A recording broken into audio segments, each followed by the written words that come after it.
Yo, yo, yo, what is up, everybody? Welcome back to the channel. Today I was going to be doing a different kind of video than this, but all that news dropped last night, and I have to make something to talk about it now. So, I'm sure everybody saw all the news that dropped last night. Three massive fights just got announced for, one for UFC 295 and two for UFC 296. I'm on the UFC website here right now. I'm going to scroll down. We got UFC 295 right here. Jones versus Stipe Miocic. If you guys haven't seen, we finally have a co-main event announced for that. And oh my god, you guys. Oh my god. I mean, like, I'm a fanboy during this video, just so you guys, like, real quick, just so y'all are aware. We got Yuri Prohashka versus Alex Pereira. This is the light heavyweight fight that everybody's been wanting. Don't even play around. Let's not kid ourselves, okay? Don't act like this wasn't your number one light heavyweight fight that you've been wanting to see. And we got it as a co-main event to the heavyweight title fight. This hasn't happened. I was just watching a video from a YouTuber, Lucas Tracy MMA, if you guys have heard of his channel. I guess this is the first time that a heavyweight and the light heavyweight title have main and co-mained since Stipe versus Stipe Ngannou and Cormier Uzdemir did it. But since I mean, obviously that's been a long freaking time because that was Stipe and Ngannou won. So now we've got this. I mean, this is a fantastic successor to that fight, and both of these main and co-mains look so much better in hindsight now of like all these upsets that we've had, because now it feels a lot less clear of like, oh, I think Alex Pereira is gonna win. Oh, I think John Jones is gonna win. Those are still the guys that I think are gonna win, but at the end of the day, like, I have a lot more confidence in the idea of Stipe possibly outboxing Jones and getting a knockout on him at some point. Or Yuri just coming in with some crazy spinning elbow as Pereira tries to load up a left hook and he gets caught, you know? We seen him get laid out flat by Izzy like that, so I wouldn't be surprised if a spinning elbow from Yuri can do it. Alex is definitely a lot more technically sound defensively, but Yuri is kind of like that Oliveira style of like all out offense and really willing to take one to give one. You know what I mean? And Stipe, I mean, he's an old dog, but I mean, power and size in the heavyweight division means something. And he's a much more natural heavyweight than Jones. He's been old. He's a lot older, but maybe the rest is good for him at this age. I don't really know. I don't really know. After Sean Strickland won the title, anything's possible, ladies and gentlemen. And UFC 295, I mean, I'll buy the pay-per-view now with these two fights. This is crazy. I had such a good feeling for this card too. Once they announced that the prelims were like these three fights for the prelims, because I was like, okay, all three of these prelim fights are ranked fighters with like a decently good name behind them. Then this is definitely gonna be a really stacked main card, because if the main card's gonna build off of this, then the only way it goes higher than this is top five fighters. You know what I mean? Obviously, unfortunately, Derek Brunson's pulled out of this fight and is now officially retired, it seems. So this fight's off, but Roman's still looking for a short notice replacement. Hopefully we can get him a fight, because I would like to see that, and it would be another top 10 middleweight tilt if he could get an opponent. So that'd be huge. We got this flyweight fight with Schnell and Urseg. I would love to see if Urseg is a little bit more than just that lightning in the bottle on his debut. And Schnell is a great opponent to put him against. That's going to be electric. I think that's a great flyweight fight to have on the prelims. Jessica Andrade, possibly, to quote Moicano, the worst management in MMA right now. I don't know why she's taking so many fights back to back to back. She must just be like hitting the end of a contract and trying to, cash out on it while she's still got something left, is my guess, or something. I don't really know. I mean, credit to Andrade. She's done most of what you can do in these divisions, and she's fought in multiple of them. So credit to Andrade. She doesn't really have anything left to prove. She's just showing up for a paycheck now. I don't mind it all too much, especially since she keeps getting all these newer people that are able to climb up the rankings and kind of break into the top of the divisions because of her, like Jan, Janan, and Blanchfield, and now Dern. So, holy crap, guys! UFC 295 just got like twice as good. Not even gonna lie, I think this probably stole all of the hype. You know what I mean? This is the real. They put co-main event spot. This is the real main event.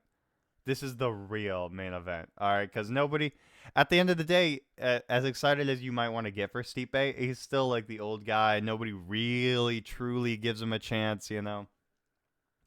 So, ooh, Yuri and Alex Pereira. Oh my God, you guys.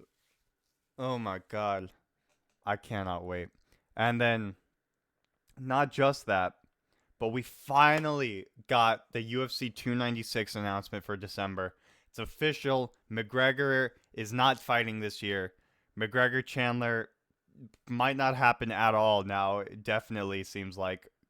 I was like, if the fight doesn't happen this year, it's probably not happening at all. So like unless like they immediately announced 297 in January as McGregor or something, I do not believe McGregor will come back until UFC 300, and then that will be his retirement. You know, because I don't understand why he wouldn't have fought here. I mean, I know there was the USADA stuff and everything, but he had plenty of time before that window was closed. So, it really just seems like he doesn't want to do it now. Really just seems like he wants to, he wanted to do tough to validate his shit talking on the internet towards other fighters, because he was like, "Ooh, I just did tough and said I would fight Chandler." Like, "Oh, Gaethje, I'll fight you for that BMF," or "Ooh, Islam, you got that nice title, I'll fight you for it." And like everyone was kind of like half believing him because he did tough, but I think that was just to make us believe him a little bit more, you know? Which, poor Chandler, bro, poor Chandler. But anyways, now that we have that official, Edwards versus Covington is the main event of UFC 296. What a way to end the year off. What a way. And the co-main event, Alejandro Pantoja and Brandon Raw Dog Royval. Woo, baby. Man, good shit on Pantoja. He's coming back. This a decently quick turnaround given how much of a war that Marino fight was. It's a decently quick turnaround for him to be defending his title, and I love to see it. Especially since he's a little bit on the older side. He's going to need to start racking up these defenses a little quicker if he can. Royval is going to be a great fight for him. I do think he's probably going to finish him like second, third round sub. But it's going to be a wild fight for as long as it lasts. They're going to be throwing heat in the pocket, throwing combos, throwing heavy shots. Pantoja walking forward with pretty much reckless abandon for any power that Royval is going to have. And Royval probably desperately trying to keep it on the feet, given how he got subbed real nastily by Pantoja last time. Edwards Covington, I mean, oh my God, guys, how long have we been talking about this fight for? And it's finally officially announced. This fight, even though it's officially announced, I'm still kind of on thin ice about it because, like, obviously injuries and stuff. I don't want to will anything. I don't want to manifest or say anything or jinx it. But, things happen. And if something happens to this fight and it gets delayed in any way, shape, or form, I do not want it rebooked. I want whoever is in this fight that doesn't get injured or doesn't pull out, they need to fight like a month after, at most like a month later. Like get a replacement opponent and just figure this out, because I'm so sick of waiting for these two. It actually had to do with the video that I was going to make today, but since this got announced, they kind of invalidated it a little bit. But I'll have to go back and I can go back and change it up a little bit. But oh my God, guys. As far as this fight goes, I was very strongly leaning towards Leon for a while, but with the whole white boy summer of Strickland and O'Malley, I honestly am starting to really, really think I might take Colby in this one. I think his constant forward pressure style of wrestling will work a lot better than Usman's, especially since Colby's going to be having a lot more in the striking department to give Leon and than just power. Because really, that's all kind of Kamaru had was like a jab and some really good power to kind of back up Leon and corral him against the cage. Whereas Colby knows how can really throw combos. He can really throw uppercuts, hooks. He might have pillow fists, but he's going to be just peppering up Leon the whole time, keeping a really good pace, really high pressure. You know, that legendary Colby cardio. And Leon, I'm not entirely sure he's going to be able to deal with it. The Usman trilogy really put like just a terrible aftertaste in my mouth of Leon and kind of how he's actually going to defend these takedowns. Because there was a lot of that fight that was just cage grabs, fence grabs, like glove grabs, kicks to the groin. It honestly didn't feel like he legitimately won that fight. And and obviously we know how the Usman Edwards 2 fight went. So obviously it didn't feel like he necessarily really won that either. You know what I mean? He just feels like he got lucky in the second one, and in the trilogy it felt like he got really lucky because everyone was still high off the rematch and they were in England. So like Leon got all the favoritism. But if that fight doesn't take place in England, Leon probably loses because of point deductions. You know what I mean? And I really, really didn't like what I saw in that fight. I really think I might want to take Colby in this one as my early pick for this fight.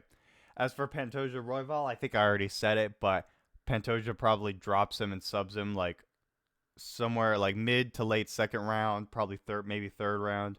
I don't see this one going too long, especially since their last fight, Pantoja, once it got to the ground, he was able to latch up that sub so quickly. It hasn't been that long. It hasn't been that many fights in between then, It's probably been like 2-3-ish years, I want to say. That's like 2 fights in between that for each of them. Oh my God. 3 fights announced, all of them title fights, all of them basically saved the rest of the year. Because before these fights were announced, all we knew that was coming for the rest of the year was Jones Miocic with whatever was going to be on the rest of that card. And then we had nothing for December. And we were basically just living off of 294, which in all fairness, even with these new announcements, 294 might still be the best card of the year. I mean, let's look at this. Makhachev Oliveira 2. Costa Chimaev. What the hell? This is a weird... I hate the orders they do on these. Like, why... This makes no sense why Wood and Naimov is this high up. I know it's not finalized yet, but like... So, Imavov, Aliskarov.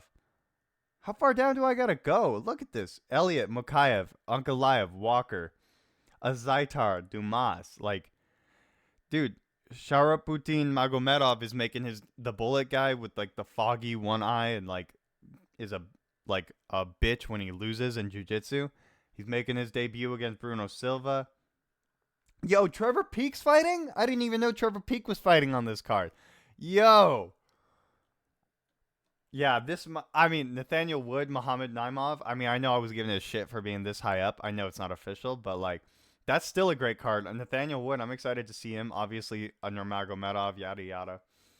I'm more excited about that because it's a bantamweight fight than I am that it's under Magomedov. And, yeah, this is like maybe the best card of the year on paper. But I'll be damned if 295 ain't well on its way to beating it. And hell, 296, depending on what kind of prelims we can get or featured fight we can get for this might be the best. I mean, this might be one of the best ends to the year, if not the best we've had in a long time. I mean, we're going to have Jones, Edwards, Covington, Makhachev, Oliveira. Guys, I'm over the moon right now with all of these announcements we've just had. I love when UFC does these kinds of days where they just drop like 3 or 4 like huge bits of news and we can just sit here and speculate on it because wow, you guys, I'm clearing my calendar. December 16th, I am free. November 11th, I am free. October 21st, I am free. I will be there no matter what. So, yeah, let me know what you guys think of these fights. Let me know if you're geeking out the same way I am because I'm pretty, like, hyped about this. And what are your guys' early predictions? I'm taking Pereira over Prohaska, Covington over Edwards, and uh, Pantoja over Royval for my early predictions. Uh, Comment down below who you guys think is gonna win and what are some of the fights you guys would like to see added onto these cards. You know what? Give me some tips for what you think guys would like on UFC 296, and I'd be down to do like a card builder video for it because I really like doing those kinds of things just for fun. So I might fill out a 296 card builder and just see what I can get on maybe just the main card. But anyways, yeah. Uh Hopefully you guys are excited as I am. And thank you guys for watching to the end of the video about me just basically geeking about these new fights. Hope you guys enjoyed, and till next time, peace.